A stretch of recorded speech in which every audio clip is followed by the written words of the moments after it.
অতিরিক্ত তেলযুক্ত খাবার খাওয়ার ফলে গ্যাস্ট্রিক বেড়ে যায়। পরবর্তীতে মাস জুড়ে খেতে হয় গ্যাস্ট্রিকের ঔষধ। এছাড়াও আমরা মনে করি ভারী খাবার খাওয়ার পরে কোমল পানি খেলে সহজেই হজম হয়, কিন্তু এটিও আমাদের স্বাস্থ্যের জন্য নিরাপদ নয়। সেক্ষেত্রে আমরা টক জাতীয় কিছু খেতে পারি, যেমন আচার।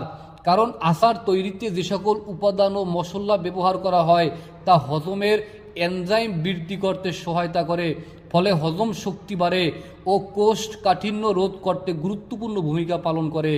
আচার তৈরিতে হলুদ, মরিচ, লবণ ইত্যাদি ব্যবহারের কারণে আচারে অ্যান্টিঅক্সিডেন্ট ও মাইক্রো নিউট্রিয়েন্ট যোগ হয়। ফলে নিয়মিত আচার খেলে মানবদেহের রোগ প্রতিরোধ ক্ষমতা অনেকটাই বেড়ে যায়, অর্থাৎ আমাদের ইমিউনিটি সিস্টেমকে মজবুত করে সাহায্য করে। শুধু শরীর নয়, মন ভালো রাখতেও দারুণভাবে কাজ করে আচার। আপনার যদি মাঝে মধ্যেই মন খারাপ হয় তাহলে একটুখানি টক, ঝাল, মিষ্টি আচার নিয়ে খেতে পারেন।